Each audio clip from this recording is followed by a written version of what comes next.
Bismillahirrahmanirrahim. Ada kisah yang lain Bapak Ibu sekalian, seorang budak, ginukil juga, dia sangat soleh. Karena solehnya, waktu lagi diperjualkan, belikan di pasar, maka ada seseorang orang soleh juga kaya beli dia. Lihat ini orang kelihatannya soleh, ucapan-ucapannya selalu mengucapkan nama Allah. Diajak ke rumahnya orang soleh ini, orang kaya, lalu dikatakan, pilihlah tempat yang kau mau. Ada banyak budak-budaknya yang pekerja, pilih yang kamu mau. Dia tunjuk tempat yang paling pojok dan sudah agak rusak. Dia bilang ini saja. Kata tuannya, kenapa kau pilih tempat ini? Dia bilang, karena tempat ini akan menjadi indah kalau digunakan berhubungan dengan sang raja, Allah subhanahu wa ta'ala. Kata tuannya, baiklah terserah, diperbaiki sama dia, kemudian dia mulai ibadah. Tuannya satu malam merasa gelisah dia tidak bisa bergerak, ya, tidur maksudnya. Maka dia bilang, saya keluar, saya kontrol rumah, saya lewat di rumahnya atau di ruangannya budak gitu. Saya lihat atap rumahnya seperti terbuka dan ada cahaya yang masuk ke dalam. Malam hari, zaman dulu tidak ada penerangan lampu kayak kita. Maka dia bilang, saya intip di celah-celah dinding ruangan tersebut, saya temukan orang itu sedang sujud kepada Allah dan cahaya sedang turun di atas kepalanya. Maka saya dengarkan doanya dari malam sampai pagi, dan selalu dia ucapkan setiap dia minta hajat, lalu dia mengatakan, ya Allah, penutupan doanya, sesungguhnya kalau bukan karena haknya tuanku sekarang ini yang aku harus berikan, maka aku akan habiskan seluruh umurku ibadah kepadamu. Maka ini orang sampai menjelang subuh baru dia tinggalkan. Setelah didengarkan doa-doa yang indah dari budak ini, kemudian dia pulang ke rumah, ke kamar tidurnya. Istrinya tanya, kemana saja? Dia bilang ceritanya seperti ini. Istrinya awalnya tidak percaya. Dia bilang, baik, besok malam kita sama-sama ke sana. Besok malam diajak istrinya, dilihat terjadi hal yang sama. Cahaya yang terang, orangnya lagi sujud, dia ucapkan kalimat-kalimat doa yang mulia sama. Akhirnya mereka sepakat, suami istri, kita bebasin aja budak ini. Ketuk pintunya menjelang subuh, kami sudah dengarkan doamu semalam, kami bebaskan kamu. Maka dia tiba-tiba mengangkat kepalanya ke langit, mengatakan, ya Allah, kalau seandainya setelah ibadahku yang aku kerjakan kepadamu ini mengganggu hubunganku denganmu, matikanlah aku. Tiba-tiba meninggal orang itu. Tiba-tiba meninggal. Tapi di sini saksi bahasan adalah bagaimana kedekatan seorang budak pun posisinya, dia seseorang yang sangat miskin, susah diperjualbelikan, tapi kedekatannya dengan Allah tidak mengganggu pekerjaannya, dan itu tidak penting bagi Allah subhanahu wa ta'ala. Seseorang harus tahu masalah ini. Kisah yang lain disebutkan, ada seseorang miskin, punya anak sekian, beberapa orang. Ini kisah-kisah salafus saleh dulu. Dia pas mau makan sama istri sama anak-anaknya, ada 4-5 orang anak, mau makan sama-sama, dan cuma ada sedikit makanan, tiba-tiba ada yang ketuk pintu, orang miskin.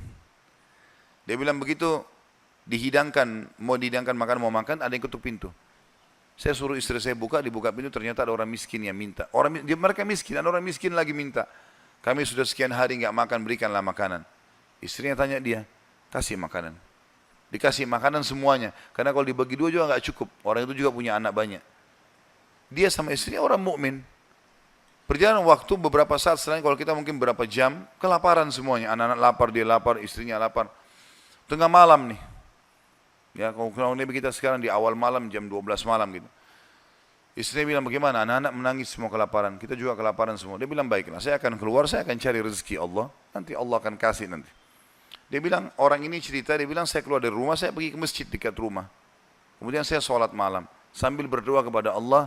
Dan kalimatnya, saking manjanya sama Allah, mengatakan, ya Allah, sesungguhnya engkau tahu, kalau saya dan istri saya dan anak-anak saya kelaparan malam ini. Jadi bahasanya semua dirincikan, minta kepada Allah pada hal-hal yang kecil pun, minta makanan kepada Allah.